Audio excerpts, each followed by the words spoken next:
ओम नमस्ते जी। 7वीं श्रव्य कणिका उत्कृष्ट शंका समाधान। मानव मन को आंदोलित करने वाले लौकिक पारलौकिक प्रश्नों के सटीक उत्तरदाता हैं स्वामी विवेकानंद जी परिव्राजक। पुस्तक संपादन किया है डॉक्टर राधा वल्लभ जी चौधरी, MBBS, जबलपुर।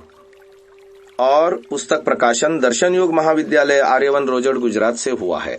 13वीं शंका है, जो हम चाहते हैं वो हमें नहीं मिलता, जो हम नहीं चाहते वो हमें मिल जाता है, ऐसा क्यों? समाधान किया जा रहा है स्वामी जी द्वारा। ऐसा इसलिए होता है क्योंकि प्रथम तो हम सर्वशक्तिमान नहीं हैं, हम इस दुनिया के मालिक या राजा नहीं हैं, सब लोग हमारे अधीन नहीं हैं कि जैसा हम चाहें वैसा ही हो। द्वितीय बात, हम जो नहीं चाहते दूसरे वो हमको जबरदस्ती थोप देते हैं, हमें वो काम करना पड़ता है। क्या करें, हम सबसे बड़े नहीं हैं, हम कईयों के नीचे रहते हैं, छोटे हैं तो हमें बड़ों की बात माननी पड़ती है, चाहे हमारी इच्छा हो या न हो। तीसरी बात, दूसरे लोग स्वतंत्र हैं, इसीलिए वो अपनी इच्छा से काम करते हैं, हम जैसा चाहते हैं वे वैसा सहयोग नहीं देते, यह उनकी अपनी स्वतंत्र इच्छा है, इसीलिए सब कुछ हमारी इच्छा अनुसार नहीं हो सकता। 14वीं शंका है, सारे लोग हमारी इच्छा के अनुकूल व्यवहार करें, क्या ऐसा हो सकता है? समाधान किया जा रहा है, बिल्कुल नहीं हो सकता। कारण यह है कि प्रथम तो हरेक का अपना अपना स्वभाव है, हरेक की बुद्धि दूसरे से अलग है, हरेक के विचार अलग हैं, हरेक के संस्कार अलग हैं, हरेक का ज्ञान विज्ञान का स्तर अलग है। किन्हीं दो व्यक्तियों के विचार 100% एक समान नहीं हो सकते, उनमें से 2, 5, 10, 15, 20, 25% यानी कुछ न कुछ तो अंतर रहेगा ही। दूसरी बात, जिस व्यक्ति के साथ व्यवहार कर रहे हैं उसके सिर में आपका अपना दिमाग नहीं रखा है, तो फिर वह आपकी इच्छा के अनुकूल व्यवहार भला कैसे करेगा? उसके सिर में उसका अपना दिमाग है, इसीलिए वह अपने ढंग से व्यवहार करेगा, और आपके सिर में आपका दिमाग है, इसलिए आप अपने ढंग से व्यवहार करेंगे। जिसकी जितनी बुद्धि उतना ही तो वह करेगा। हाँ, अगर ऐसा हो जाए कि आपकी बुद्धि उसके दिमाग में फिट कर दी जाए तो फिर जैसा आप चाहते हैं वैसा व्यवहार भी वह कर ले, लेकिन ऐसा तो हो नहीं सकता। तीसरी बात, चाहे कहीं भी रहो परस्पर विचार भिन्नता और लड़ाई झगड़े होंगे। घर परिवार में राग द्वेष अविद्या अधिक होती है, इसीलिए वहां कलह भी ज्यादा होती है। एक आदमी घर में 15 साल रहा, जहां जहां विचारों में टकराव आता था वहां वहां उसने समझाने का प्रयास किया, लेकिन वो नहीं सुधरे। घर में रहते हुए समाधान नहीं मिल पाया, इसलिए उसने थोड़ा विचार किया कि भाई घर की स्थिति देखते देखते 4-5 साल हो गए, वो अब सुधरने वाला नहीं है, इसलिए वहां रहने से कोई लाभ नहीं है, चलो आश्रम चलते हैं। आश्रम में वे नई स्थिति में आ गए, नए लोगों के बीच में आ गए। जब वे इनसे भी थोड़ा व्यवहार करेंगे तब झगड़ा तो यहां भी होगा, लेकिन थोड़ा कम होगा, क्योंकि साथ रहने वाले मनुष्य ही तो हैं, और सारे मनुष्यों में कुछ न कुछ अविद्या तो अभी बची हुई है। अगर अविद्या समाप्त हो जाती है तो इस संसार में जन्म नहीं होता, तब मोक्ष ही मिल जाता है। अविद्या अभी बाकी है तो राग द्वेष भी होंगे ही। अब चाहे दूसरे नगर में जाओ, गांव में जाओ, जंगल में जाओ, जिन भी व्यक्तियों के साथ रहेंगे उनमें थोड़ा बहुत राग द्वेष तो रहेगा ही। अंतर इतना ही है कि घर में ज्यादा अविद्या राग द्वेष और झगड़ा था, आश्रम में रहने आ गए तो थोड़े कम अविद्या राग द्वेष वाले लोग मिले तो कम झगड़ा हुआ। यहां भी सहन यानी एडजस्टमेंट नहीं किया तो लोगों से फिर तनातनी हो गई, फिर गुस्सा आ गया तो फिर झगड़ा हो गया। अब व्यक्ति वहां भी नहीं टिकेगा। आगे बात बता रहे हैं, बहुत लोगों को घूमते देखा है हमने, घर छोड़े 20 साल हो गए, फिर भी बेचारे आज तक एक जगह से दूसरी जगह भटक ही रहे हैं। एक भी स्थायी जगह नहीं बन पाई। वे कहीं खाने की व्यवस्था में, कहीं प्रबंध व्यवस्था में, कहीं आचार्य के विषय में, कहीं शोर शराबे के विषय में दोष निकालते ही रहते हैं। वे कहीं भी एडजस्ट नहीं कर पाते। इसलिए मान करके चलो, व्यक्ति कोई भी हो, वह कुछ न कुछ ऊंच नीच व्यवहार तो करेगा ही। अगली बात है, दो व्यक्तियों के विचारों में कुछ न कुछ अंतर रहेगा ही। असल में उसी को तो हमें समझना है। जो इस अंतर को समझ लेता है, सहन कर लेता है, समायोजन कर लेता है, वो सुखी है, सफल है, उसका जीवन ठीक है, वह आगे बढ़ जाएगा, उन्नति कर पाएगा। इस अंतर को हमें सहन करना है। वस्तुतः यही तपस्या है। इससे व्यक्ति की गाड़ी चल निकलेगी। अंत में बात बता रहे हैं, प्रतिकूलता को सहन नहीं करना टकराव पैदा करेगा, झगड़े उत्पन्न करेगा, तो वो उन्हीं झगड़ों में उलझ करके रह जाएगा, आगे नहीं बढ़ पाएगा, उसकी वास्तविक उन्नति नहीं हो पाएगी। अपने विचारों का समायोजन, एडजस्टमेंट झगड़े से बचने का मुख्य उपाय है। आगे 15वीं शंका है, रेलगाड़ी और शरीर दोनों ही जड़ पदार्थ हैं। शरीर की वृद्धि होती है, गाड़ी की वृद्धि क्यों नहीं होती? समाधान किया जा रहा है, शरीर की वृद्धि इसलिए होती है कि उसमें चेतन आत्मा है, गाड़ी में आत्मा नहीं, इसीलिए उसकी वृद्धि नहीं होती। गाड़ी में इंजन होता है, वह भी जड़ अर्थात चेतना रहित। 16वीं शंका, स्वस्वामी संबंध अर्थात मैं इस शरीर का स्वामी नहीं हूं। यह बात तो ठीक है, लेकिन मैं अपने मन का स्वामी हूं, यह कैसे ठीक हुआ? इसका समाधान स्वामी जी कर रहे हैं। स्वामी का एक अर्थ होता है मालिक, जबकि दूसरा अर्थ होता है कार्य में उपयोग करने का अधिकारी अर्थात ऑपरेटर। एक होता है ऑपरेटिंग राइट और दूसरा होता है ओनिंग राइट। मालिक होना और कार्य का अधिकारी होना, इन दोनों में अंतर है।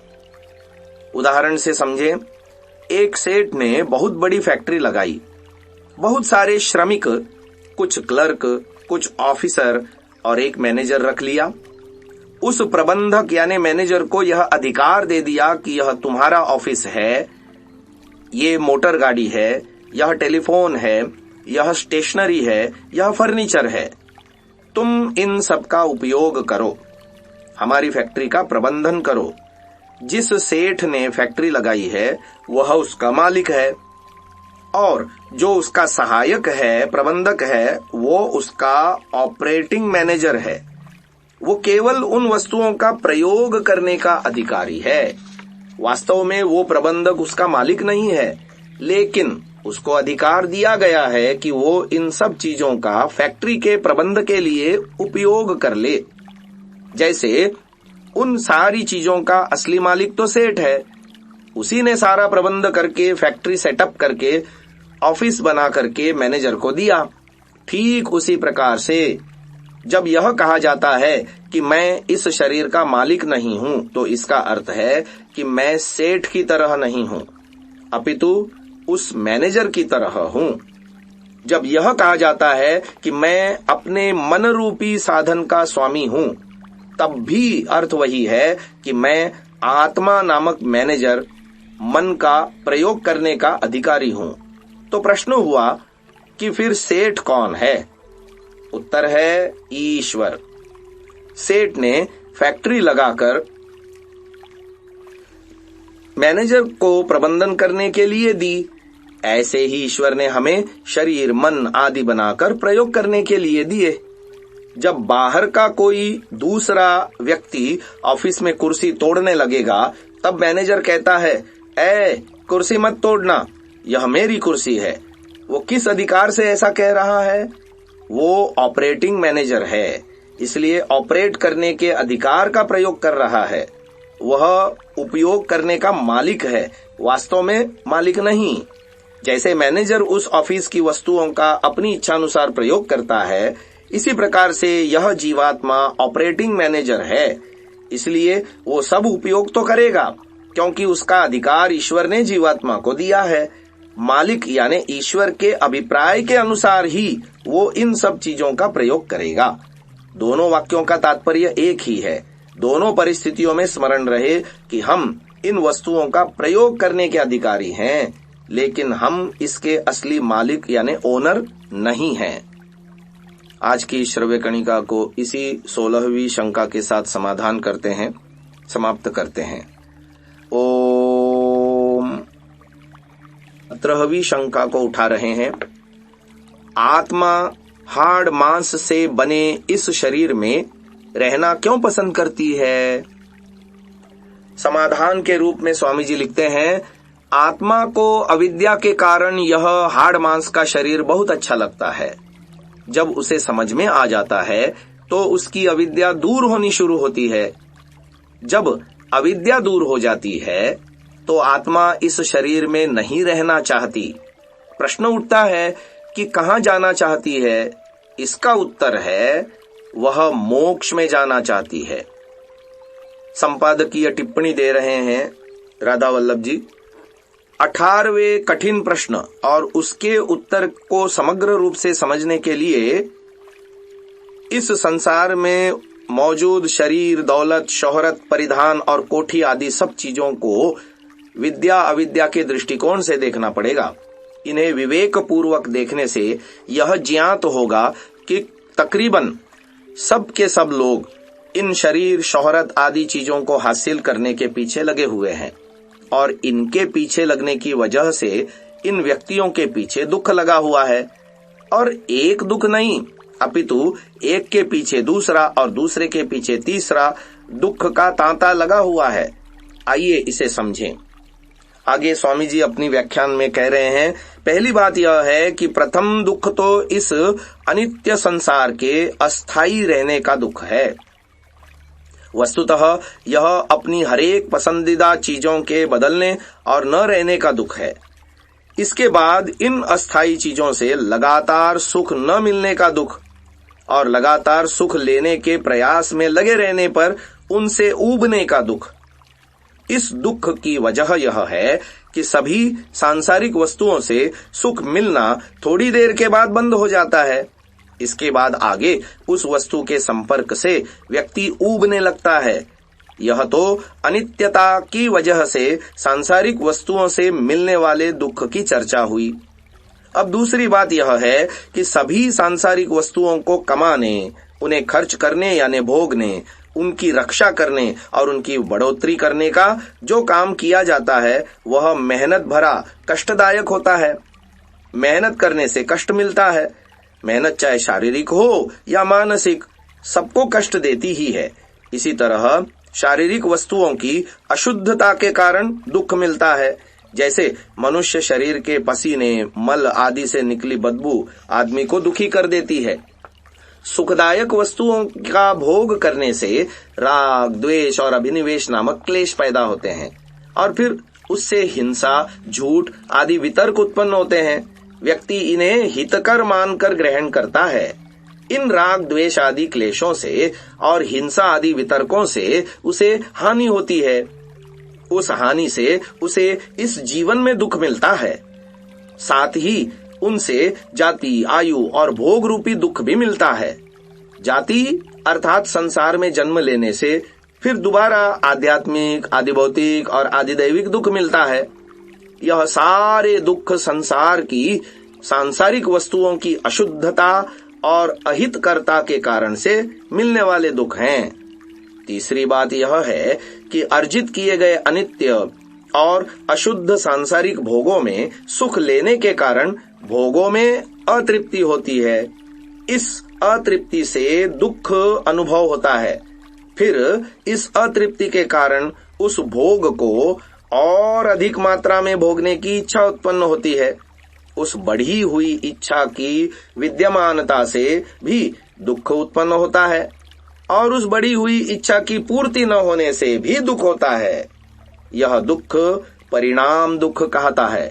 इन सुखदायक पदार्थों को प्राप्त करने के लिए प्रयासरत रहने पर भी कई बार उनकी प्राप्ति में कोई न कोई बाधा आ ही जाती है, तो इस अड़ंगे के आने पर व्यक्ति दुखी हो जाता है। यह दुख ताप दुख कहलाता है। चूंकि सारा संसार अनित्य है, इसलिए संसार की कोई भी चीज, चाहे वह सजीव हो या निर्जीव, या दूसरे से बने हमारे संबंध, चाहे वे पारिवारिक हो या व्यावसायिक, वे सब के सब अस्थायी नहीं, वे सब के सब स्थायी नहीं हैं। इसलिए हमें जो सुख और सुख साधन पहली बार मिला वही आगे भी मिले, यह कोई जरूरी नहीं। सुख के दोबारा न मिलने पर दुख, यानी उससे वंचित होने पर फिर दुख मिलता है। इस प्रकार के दुख को संस्कार दुख कहते हैं। एक वस्तु के प्रति परस्पर दो तरह के विचार मन में उत्पन्न होने के कारण विरोधी विचारों की वजह से अंतर्द्वंद्व या मतभिन्नता होने पर हमें दुख होता है। इसे गुणवृत्ति विरोध दुख कहते हैं। यह तीसरे प्रकार की अविद्या यानी दुख को सुख मानने से प्राप्त होने वाले दुख हैं। चौथी बात यह है कि जो पत्नी, पुत्र, रिश्तेदार, धन, सम्मान, मकान आदि वस्तुएं हमारे आत्मा का हिस्सा नहीं है, उन्हें अपनी आत्मा का हिस्सा मानकर उनके नष्ट होने पर व्यक्ति अपने आत्मा को नष्ट व लुटा पिटा मानकर दुखी होता रहता है। इतना ही नहीं, अपने माने गए इन पुत्र आदि संबंधियों के पुत्र पौत्रों और उनके पास में मौजूद धन संपत्ति और मान प्रतिष्ठा आदि को भी वह अपना मानता है। जब उनके पुत्र धन आदि नष्ट होते हैं तो उनके साधनों को अपने मानने वाला यह व्यक्ति पराये के लूटने को अपना लूटना मानकर दुख मनाता है। यह चौथी अविद्या यानी अनात्मा को आत्मा मानने के कारण उत्पन्न होने वाला दुख है। पांचवी बात यह है कि जीवात्मा अविकारी यानी अपरिणामी होने से उसकी मूल स्थिति में कभी भी कोई बदलाव नहीं होता। आत्मा तो दूर से ही सुख व सुखदायक वस्तु को देखता भर है, उसका ज्ञान मात्र प्राप्त करता रहता है, पर वह उसे अपने अंदर बिल्कुल भी नहीं लेता है। इस प्रकार जो भी सुखदायक वस्तु का हम सेवन करते रहे हैं, वह वस्तु तो ज्ञान इंद्रिय तक और उस वस्तु का ज्ञान केवल बुद्धि तक आकर के बाहर ही वहीं पर रुक जाएगा, वहां से आत्मा के भीतर जाकर नहीं घुसेगा। आत्मा केवल उसे दूर से देखेगा। यह जो दूध, घी, मिठाई, फल आदि हम खा रहे हैं, इनका कुछ भी हिस्सा हमारी आत्मा में नहीं जाता। सुख का कोई साधन या उससे मिलने वाला सुख आत्मा में कुछ भी संग्रह नहीं होता।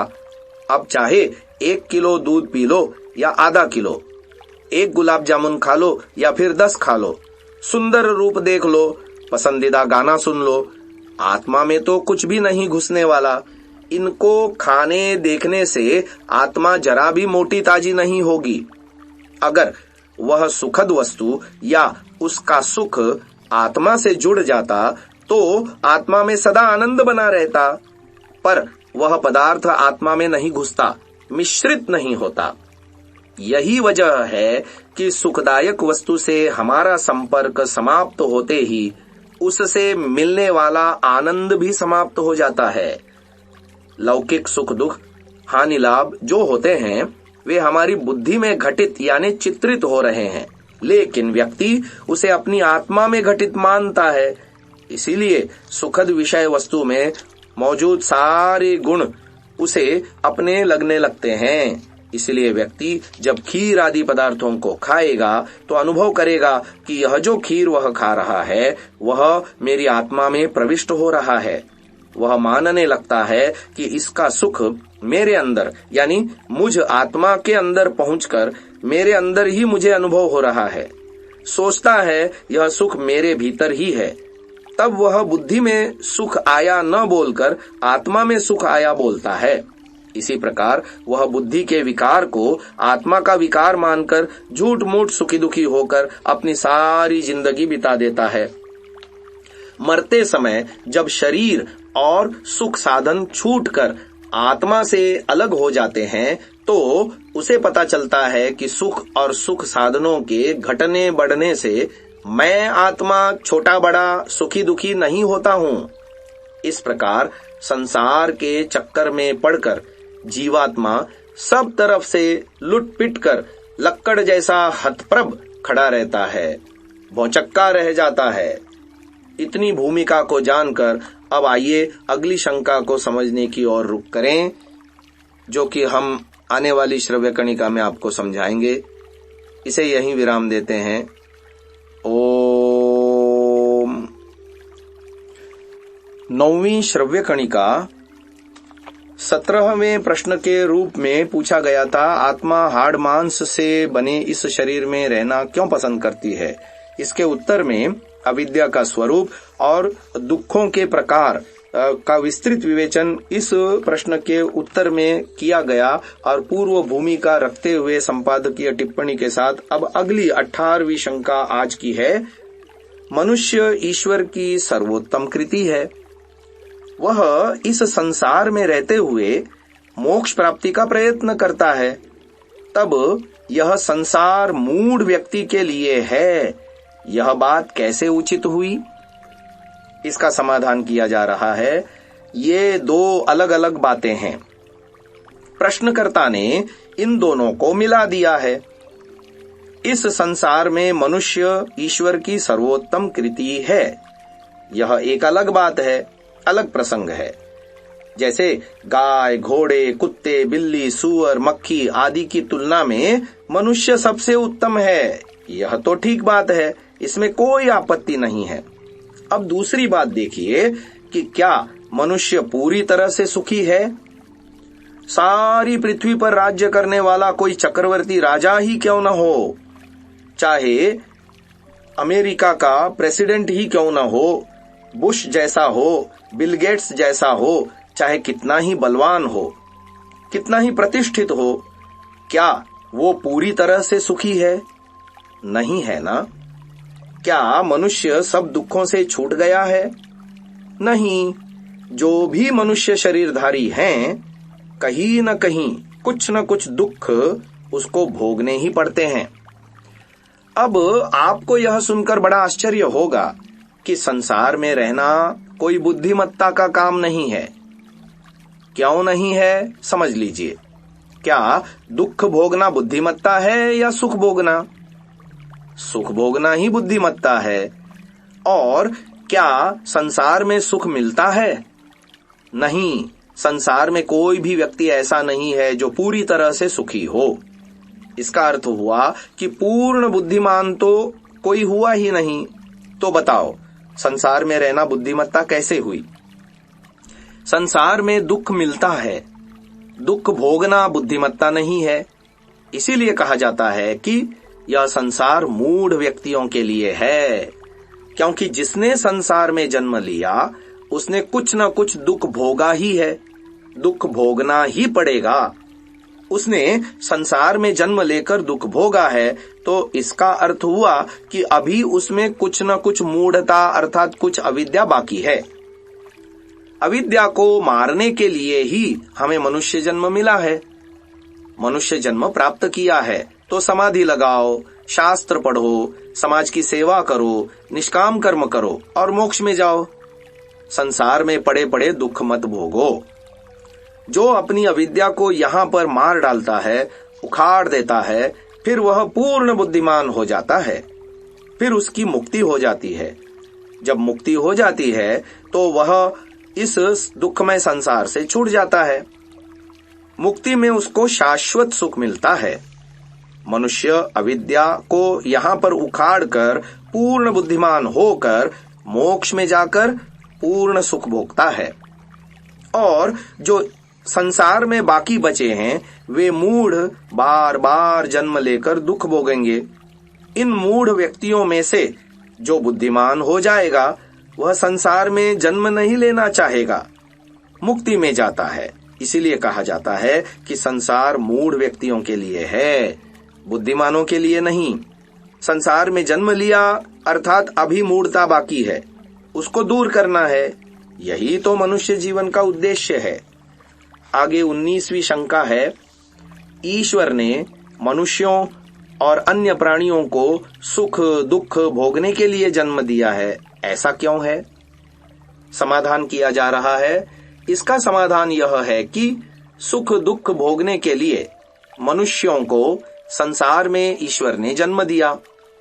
जन्म हमारे सकाम कर्मों का फल है। हम पर भगवान ने कुछ थोपा नहीं है। पुण्य कर्म किए हैं तो सुख भोगो, पाप कर्म किए हैं तो दुख भोगो, निष्काम कर्म किए हैं तो मोक्ष में जाओ। भगवान कब कहता है कि आप संसार में पड़े रहो? भगवान तो कहता है निष्काम कर्म करो, मोक्ष में जाओ। क्यों बार बार संसार में जन्म लो?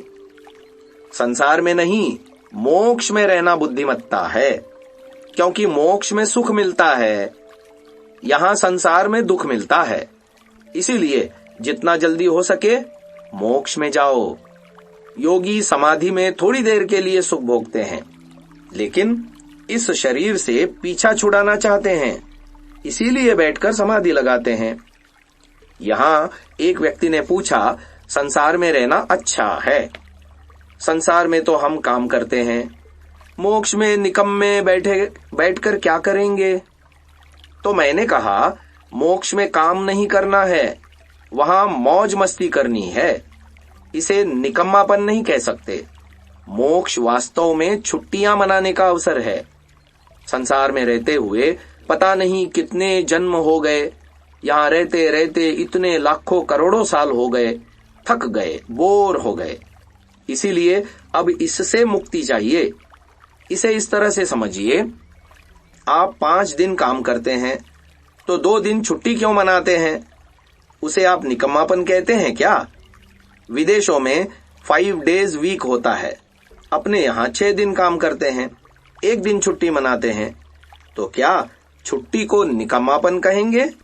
नहीं ना, वो निकम्मापन नहीं है, वो फ्रेश होने के लिए आवश्यक है।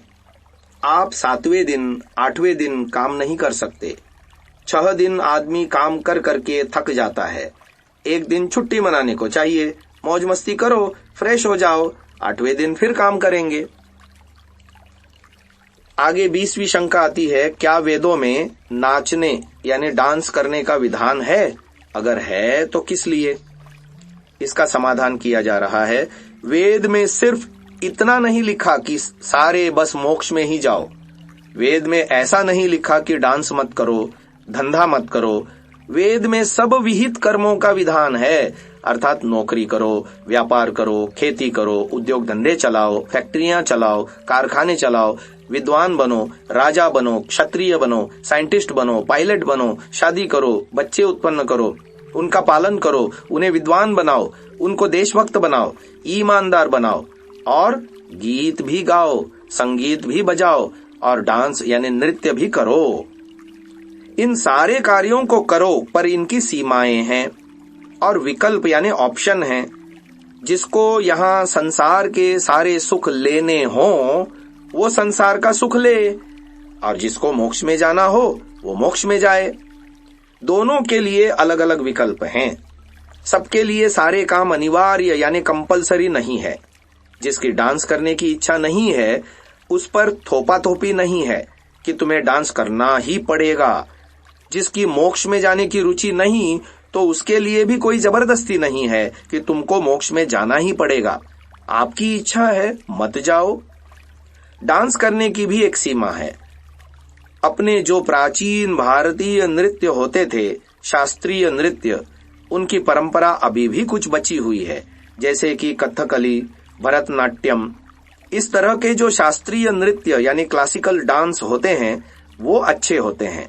उनकी तो वेदों में छूट है, ऐसे डांस कर सकते हैं। उनमें सभ्यता भी होती है, शरीर भी अच्छी तरह से ढका होता है, कपड़े भी ठीक पहने होते हैं, और अच्छी सुंदर व्यवस्था भी होती है। सब अच्छी तरह से करते हैं, वो अच्छा लगता है।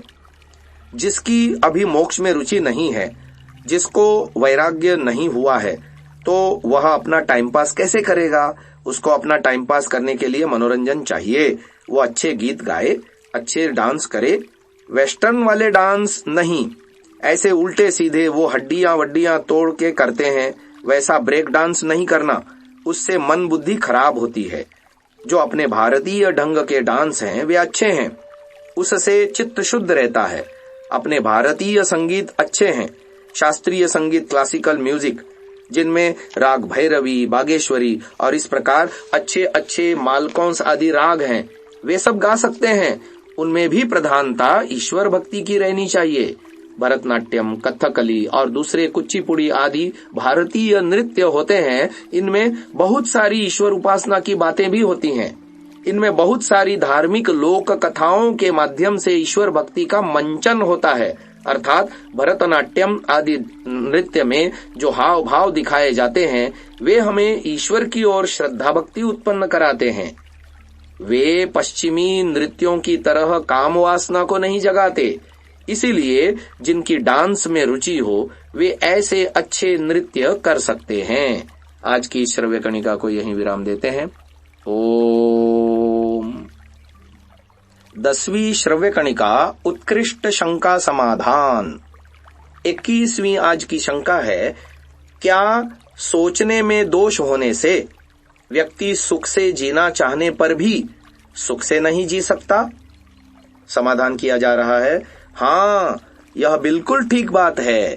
अगर सोचने में दोष है, सोचना ठीक से नहीं आता, तो आप कितना ही सुख से जीना चाहें, इच्छा आपकी कुछ भी हो, लेकिन सुख से नहीं जी सकते। सोचने को पहले ठीक करना पड़ेगा।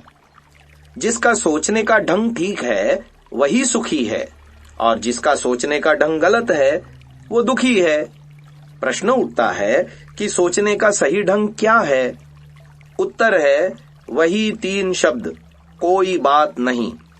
आपने गीता सार पढ़ा होगा, क्या हो गया, उसने तुम्हारा क्या छीन लिया, जो कुछ लिया यहीं से लिया और जो कुछ दिया यहीं पर दिया, तुम क्या लाए थे, जो तुम्हारा खो गया, तुम्हारा क्या चला गया, तुम क्यों रोते हो, कुछ नहीं गया, सब भगवान का था और छीन लिया तो भगवान को गया, भगवान का गया, आपका कुछ नहीं गया। ये ध्यान रहे, यहाँ आध्यात्मिक भाषा चल रही है, इसको लौकिक भाषा में फिट मत कर देना, नहीं तो गड़बड़ हो जाएगी। आप कहेंगे कि पाकिस्तान कश्मीर को छीन कर ले गया तो तुम्हारा क्या ले गया, वहां यह नियम नहीं चलेगा। वो लौकिक क्षेत्र है, वो क्षेत्र अलग है, आध्यात्मिक क्षेत्र अलग है। हम जब संसार में आए, जन्म लिया, हमारे पास कुछ भी नहीं था, खाली हाथ आए थे, और जब जाएंगे तब भी खाली हाथ जाएंगे, फिर हमारा तो कुछ था ही नहीं। आध्यात्मिक दृष्टि से तुम्हारा कुछ नहीं था। अगर किसी ने थोड़ा बहुत छीन भी लिया तो भगवान बैठे नहीं हैं क्या? वे देखते नहीं हैं क्या? आप संध्या में 6 बार तो सुबह बोलते हैं और 6 बार शाम को बोलते हैं, योस्मान द्वेष्टि यम वयम द्विष्मस्तम वो जम्भे दद्मः। अर्थात जो हमसे द्वेष करते हैं, हम पर अन्याय करते हैं, जो भी गड़बड़ करते हैं, उसको हम ईश्वर के न्याय पर छोड़ देते हैं। आप अपने साथ किए गए अन्याय को ईश्वर के न्याय पर तभी छोड़ पाएंगे जब आप कहेंगे कोई बात नहीं। यह उसी का तो अनुवाद है। भगवान बैठे हैं, नुकसान या द्वेष को ईश्वर के न्याय पर छोड़ दो, भगवान अपने आप न्याय करेंगे। हम झगड़े में पड़ेंगे तो हमारा योगाभ्यास बिगड़ जाएगा, हम ध्यान नहीं कर पाएंगे, हर समय हमारे मन में वही व्यक्ति याद आता जाएगा जिसने हम पर अन्याय किया, जिसने हमसे द्वेष किया। हम बस उसी को याद करते रहेंगे और संध्या ध्यान आदि कुछ नहीं होगा। सीख यही है कि ठीक ढंग से सोचेंगे तो हम सुख से जिएंगे, और गलत ढंग से सोचेंगे तो हम कितना ही सुख से जीना चाहें नहीं जी पाएंगे। आओ हम पहले सोचने का दोष ठीक करें। आगे 22वीं शंका है, सूक्ष्म इच्छाओं से मुक्त कैसे हुआ जाए? क्या संसार में रहते हुए यह संभव है? इसका समाधान किया जा रहा है, वस्तुतः चाहे स्थूल इच्छाएं हों चाहे सूक्ष्म इच्छाएं, दोनों के पीछे एक मनोविज्ञान यानी साइकोलॉजी है। पहले यह जानिए कि इच्छा की उत्पत्ति क्यों होती है। उस साइकोलॉजी को पकड़िए, फिर उत्तर समझ में आ जाएगा। वस्तुतः जहां हमको सुख दिखता है, जिस वस्तु में हमको सुख प्रतीत होता है, जहां हमको सुख मिला है या भविष्य में सुख मिलने की आशा है, वहां उस वस्तु को प्राप्त करने की हमारी इच्छा होती है। अगला प्रश्न उठता है कि इच्छा से छूटे कैसे? इसका उत्तर है, इससे उल्टा काम करो। जहां जहां सुख दिखता है वहां वहां दुख देखना शुरू करो। जब दुख देखना शुरू करेंगे तो इच्छा स्वतः खत्म हो जाएगी। कैसे? जैसे एक व्यक्ति ने सोचा कि बढ़िया 8 लाख की होंडा सिटी कार खरीदेंगे, एयर कंडीशन कार है, बढ़िया चमकदार है, ठाठ से जाएंगे, लोग भी वाह वाह करेंगे कि देखो साहब, इसके पास तो बढ़िया गाड़ी है, प्रशंसा भी होगी, कार का सुख भी मिलेगा, धूप में गर्मी में मरना नहीं पड़ेगा, बस में धक्का नहीं खाना पड़ेगा, आराम से जाएंगे। कार में सुख देखकर उसने कार खरीद ली। जब कार खरीद ली तो फिर आया दुख। क्या दुख आया? जब वो हाईवे पर चला रहा था तो उसको टेंशन हो गई, पीछे से एक ट्रक ड्राइवर बेहिसाब ट्रक चलाते आ रहा है। वो कहीं पीछे से कार को ठोकेगा तो नहीं, उसको हर समय डर लगा रहेगा। कोई दाईं ओर से ठोकेगा, कोई बाईं ओर से ठोकेगा, कोई पीछे से ठोकेगा, कोई आगे से, क्योंकि इनका कोई भरोसा नहीं। सब आजकल बेहिसाब गाड़ी चलाते हैं, सबको जल्दी है। फिर कार पार्किंग में खड़ी कर दी और गए शॉपिंग मॉल में सामान खरीदने, तब भी यह डर लगा रहेगा कि पीछे से कार चोरी ना हो जाए। फिर कहीं पार्क के पास खड़ी कर दी और गार्डन में सैर करने गए तो तीसरा डर यूं सताएगा कि वो छोटे छोटे बच्चे आए हैं, वो कार पर लकीर स्क्रैच न मार दें। वे इतनी बढ़िया कार की हालत बिगाड़ देंगे। शरारती बच्चों को समझ तो है नहीं, वे तो अपने खेल समझते हैं। वे यह थोड़ी जानते हैं कि गाड़ी 8 लाख की है, इसमें लकीर नहीं मारनी चाहिए। जैसे वे दीवार पर लकीर मारते हैं, वैसे कार पर भी मार देंगे। फिर उनके पड़ोस में एक मित्र के परिवार में उसके बेटे की शादी आई। एक और टेंशन आ गई, मित्र के घर में शादी है। यह मित्र 3-4 दिन के लिए कार उधार मांगने आएगा। अब बोलिए, कार में सुख दिख रहा है कि दुख दिख रहा है? दुख दिखाई दिया ना। बस ऐसे ही दुख देखना शुरू करो तो आपकी कार खरीदने की इच्छा समाप्त हो जाएगी। इसलिए अगर आप मिश्रित सुख दुख भोगना नहीं चाहते तो कार की इच्छा छोड़ दो। आपके सामने कुल 3 विकल्प यानी ऑप्शन है। पहला, केवल सुख मिलना चाहिए। दूसरा, केवल दुख मिलना चाहिए। तीसरा, सुख और दुख दोनों मिश्रित होने चाहिए। बताइए 3 में से कौन सा विकल्प आपको स्वीकार है? पहले वाला यानी केवल सुख मिलना चाहिए। तो कार में केवल सुख मिलता है क्या? नहीं मिलता ना। या तो दुख मिलेगा या फिर सुख दुख दोनों मिश्रित मिक्स मिलेंगे। एक बार मैंने भी कार खरीदी थी और 2 साल कार चलाई। यह सारा दुख मेरी समझ में आ गया। मैंने कहा, निकालो इसको, यह कार नहीं बेकार है। निकाल दी। अब मैं सुखी हो गया हूँ। अब कार नहीं है, खूब शांति और आराम से जी रहा हूँ। कार वाला बनने में सुख तो है, पर इसके साथ भीषण दुख भी है। मैं मना थोड़ी कर रहा हूँ, मैं सिर्फ बता देता हूँ कि कार खरीदोगे तो ये दुख भी आएंगे। जिसको दुख भोगना हो वह कार खरीद ले और जिसको दुख से छूटना हो वह कार छोड़ दे।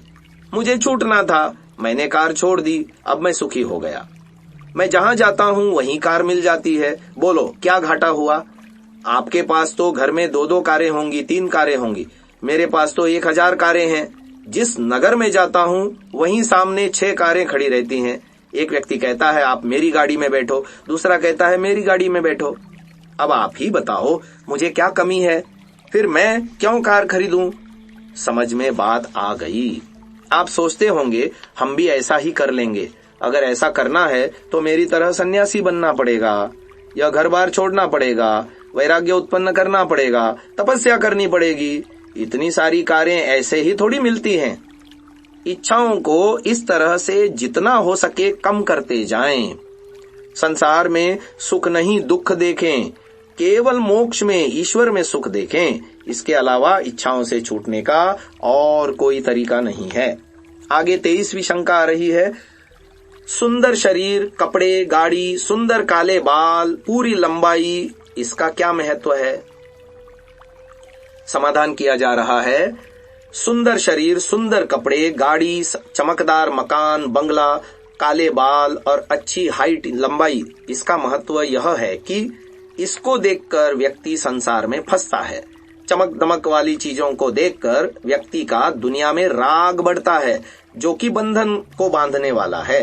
अगर भगवान ने हमको सुंदर शरीर दिया है तो वो हमारे कर्मों का फल है, पर यह इसलिए नहीं कि हम फैशन कर करके दुनिया को फंसाते रहें, संसार के लोगों को यहाँ बंधन में डालते रहें। इसलिए ऐसा काम नहीं करना चाहिए। एक अन्य दृष्टि से शरीर अच्छा हो, बलवान हो, स्वस्थ हो, तो उससे व्यक्ति तेजी से काम करेगा और अच्छा काम करेगा, अधिक मात्रा में करेगा। अच्छा शरीर इसीलिए दिया है ताकि पौष्टिक भोजन खाओ, शरीर को स्वस्थ बनाओ, बलवान बनाओ और मोक्ष प्राप्ति करो, समाज की सेवा करो, समाधि लगाओ। यह है इसका लाभ। आज की श्रव्य कणिका को यहीं विराम देते हैं। ओम। 11वीं श्रव्य कणिका, उत्कृष्ट शंका समाधान। 24वीं शंका है, आत्मा हर समय सुविचारों को ही क्यों नहीं उठाता? क्योंकि आत्मा को पवित्र बताया गया है। मन में अशुद्ध विचार जैसे चोरी, व्यभिचार, हिंसा, असत्य आदि अनुचित विचार क्यों आते हैं? इसका समाधान किया जा रहा है। यहाँ प्रश्न पूछा है कि आत्मा मन के द्वारा अपने विचारों को प्रकट करता है। सुना है कि आत्मा नित्य है, शुद्ध है, बुद्ध है, इसलिए मन में अच्छे ही विचार आने चाहिए। आत्मा अपने स्वरूप से शुद्ध व पवित्र है, तो हमारे मन में बुरे विचार क्यों आते हैं? इसके बहुत सारे कारण हैं। पहला कारण, अपनी इच्छा से जीवात्मा खराब काम नहीं करना चाहता, गलती नहीं करना चाहता। स्वयं तो वह अच्छी बात ही चाहता है, सुख ही चाहता है, अच्छे काम ही करना चाहता है। दूसरा, अविद्या नाम का एक दोष है जो जीवात्मा के साथ जुड़ जाता है। आत्मा यद्यपि स्वरूप से शुद्ध है, शुद्ध होते हुए भी आत्मा के पास जो ज्ञान है वह कुछ शुद्ध है, कुछ अशुद्ध है। यानी आत्मा में कुछ तो विद्या है और कुछ उसमें अविद्या भी है। अविद्या अर्थात उल्टे ज्ञान के कारण वो मलिन हो जाता है। तीसरी बात, यह दोनों विद्या अविद्या नैमित्तिक हैं, यानी कि यह बाहर से जीवात्मा में आती हैं। कहीं वह अड़ोस पड़ोस के लोगों से कुछ बुरी बातें सीख लेता है, उसके कारण बुरे विचार करता है। कुछ टेलीविजन से, कुछ कंप्यूटर से, कुछ मोबाइल से, कुछ इंटरनेट से, कुछ पढ़ाई लिखाई के सिलेबस से, कुछ मित्र मंडली से, कुछ सरकार के कानूनों से। ऐसे ऐसे अनेकों कारण हैं जिनसे व्यक्ति बुरे विचार भी कर लेता है। प्राकृतिक रजोगुण तमोगुण की वजह से भी जीवात्मा में यह अविद्या, राग द्वेष आदि दोष उत्पन्न हो जाते हैं। इस गड़बड़ी के कारण कभी कभी वो बुरे विचार उठा लेता है, बुरे काम भी कर लेता है, गलत भाषा भी बोल देता है। अगला कारण है, जब यह अविद्या ऊपर से चिपक जाती है तो उस अविद्या के कारण, उन संस्कारों के कारण जीवात्मा बुरे विचार यानी गड़बड़ वाले विचार यानी उल्टी सोच करता है। इसी अविद्या के दोष के कारण वो अच्छे विचार भी उठा लेता है और बुरे विचार भी उठा लेता है। अविद्या के कारण उसमें राग और द्वेष उत्पन्न हो जाते हैं। इस प्रकार कुछ विद्या भी है और कुछ अविद्या भी है। आगे बात बताई जा रही है, अविद्या के प्रभाव से प्रेरित होकर जीवात्मा झूठ बोलता है, चोरी करता है, व्यभिचार करता है, अन्याय करता है, शोषण करता है, छल कपट करता है, हिंसा करता है, निंदा चुगली करता है। अविद्या जीवात्मा को लपेट लेती है, क्योंकि जीवात्मा अल्पज्ञ है, जीवात्मा बेचारा कमजोर है, इसलिए अविद्या उसको आकर दबा लेती है। वो बेचारा पिट जाता है। अविद्या के नीचे दबकर जीवात्मा उल्टे सीधे काम करता रहता है। ईश्वर सर्वज्ञ है, उसको अविद्या नहीं लपेट सकती, उसको अविद्या नहीं दबा सकती। उसमें ज्ञान की पराकाष्ठा होने से अविद्या उसे नहीं सताती। अनेक जन्मों से अविद्या हमारे अंदर चली आ रही है।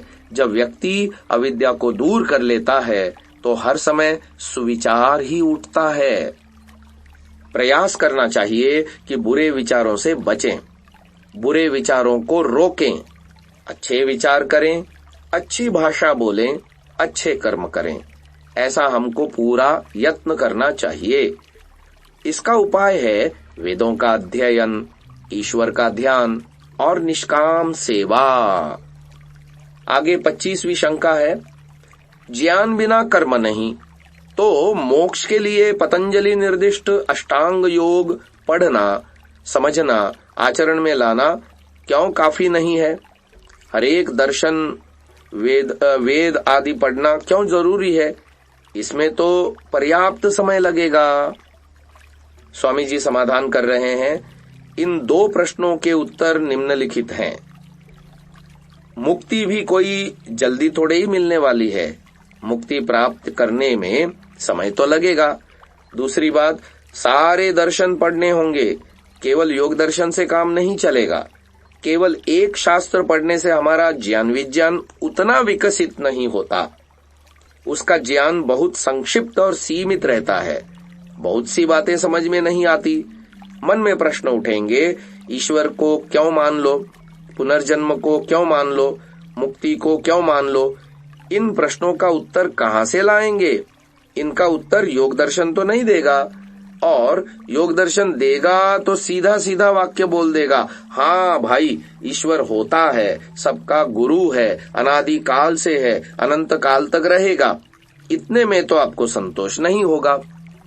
फिर आगे और भी बात है कि आज तो साइंस का विद्यार्थी पहले पूछता है कि क्यों मान लें। क्यों का उत्तर योग दर्शन नहीं देगा, उसका उत्तर देगा न्याय दर्शन। अगर आपको क्यों का उत्तर नहीं मिलेगा तो आपको संतोष नहीं होता, बात आपके दिमाग में जमेगी नहीं। आप कहेंगे यह तो बस ऐसे ही थोपा थोपी वाली बात है। मान लो हाँ भगवान है, मान लो अगला जन्म है। भाई हमको नहीं जचती यह मान लो वाली बात। इतने से बात नहीं बनेगी। क्यों मान लो, उसका कारण हमको स्पष्ट होना चाहिए, दिमाग में बैठना चाहिए, तभी मानेंगे। इसके लिए व्यक्ति को अन्य दर्शन भी पढ़ने होंगे। इसमें कोई शंका नहीं है कि पढ़ने में लंबा समय लगेगा और वो समय लगाना पड़ेगा। आपको भी और मुझे भी मेहनत करनी है, इसलिए कीजिए। आगे बात आती है, प्रश्न यह भी किया है कि जीवन का लक्ष्य मोक्ष प्राप्ति ही है, तो क्या संस्कृत पढ़ना, चारों वेद पढ़ना, सभी दर्शन पढ़ना जरूरी है? सारे न भी पढ़ो तो कम से कम इतना तो पढ़ लो कि दुनिया समझ में आ जाए, ईश्वर समझ में आ जाए, जीव समझ में आ जाए। इतना तो व्यावहारिक रूप से समझ में आना ही चाहिए कि 3 वस्तुएं अनादि हैं, तीनों के गुण कर्म स्वभाव ये हैं। प्रकृति दुखदायी है, चारों ओर दुख ही दुख है। महर्षि पतंजलि जी लिखते हैं, दुखमेव सर्वम विवेकिनः। बुद्धिमान व्यक्ति की दृष्टि में चारों ओर दुख ही दुख है। और इतना समझने के लिए भले ही आप चारों वेद न भी पूरे पढ़ें, परंतु कुछ दर्शन, कुछ संस्कृत, कुछ उपनिषद, कुछ वेद तो पढ़ना ही होगा। इसके बिना बात नहीं बनेगी। आगे और लिखते हैं, सांख्य दर्शन का प्रथम सूत्र है, अथ त्रिविध दुखात्यंत निवृत्तिरत्यंत पुरुषार्थः। अर्थात 3 प्रकार के दुखों से पूरी तरह छूट जाना, यह मनुष्य का सबसे अंतिम लक्ष्य है। इसलिए दुखों से छूटो और मोक्ष की प्राप्ति करो। बार बार शुरू से आखिर तक सभी दर्शन, वेद, उपनिषद यही कहते आ रहे हैं। अष्टांग योग का पालन करिए, थोड़ी संस्कृत भाषा सीख लीजिए, 4-5 दर्शन पढ़ लीजिए, इतना तो जरूरी है। बाकी अपना योगाभ्यास कीजिए, समाज की सेवा कीजिए, मोक्ष मिल जाएगा। आज की श्रव्य कणिका को हम यहीं विराम देते हैं। आगे श्रव्य कणिका आ रही है जिसमें 26वां शंका उभारी जाएगी। क्या मुक्ति के लिए मनुष्य योनि ही अनिवार्य है, अन्य योनियों में मुक्ति नहीं हो सकती? इसको हम कल की श्रव्य कणिका में सुन पाएंगे। ओम। 12वीं श्रव्य कणिका उत्कृष्ट शंका समाधान। 26वीं शंका है, क्या मुक्ति के लिए मनुष्य योनि ही अनिवार्य है, अन्य योनियों में मुक्ति नहीं हो सकती? समाधान किया जा रहा है, मुक्ति केवल मनुष्य योनि में ही हो सकती है और किसी प्राणी के शरीर से मुक्ति नहीं होने वाली। गाय के शरीर से डायरेक्ट मुक्ति नहीं होगी। मनुष्य शरीर में भी केवल सन्यासी का मोक्ष होता है और किसी का नहीं होता।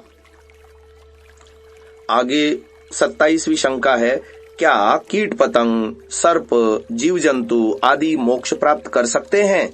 यदि हां तो कैसे? समाधान किया जा रहा है, नहीं कर सकते, क्योंकि कीड़े मकोड़े, पशु पक्षी, जीव जंतु कोई भी हों, वे योगाभ्यास, यम नियम का पालन नहीं करते। वे इस योनि से सीधे मोक्ष में नहीं जा सकते।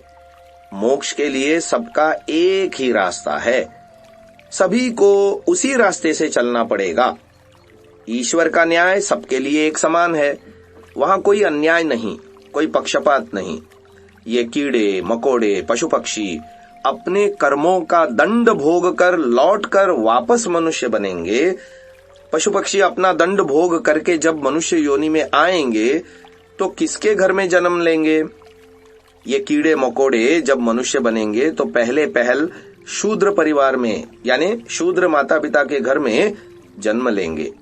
शूद्र परिवार में, जिसको 4th क्लास कहते हैं, उन मजदूर, चपरासी आदि के घर में जन्म लेंगे।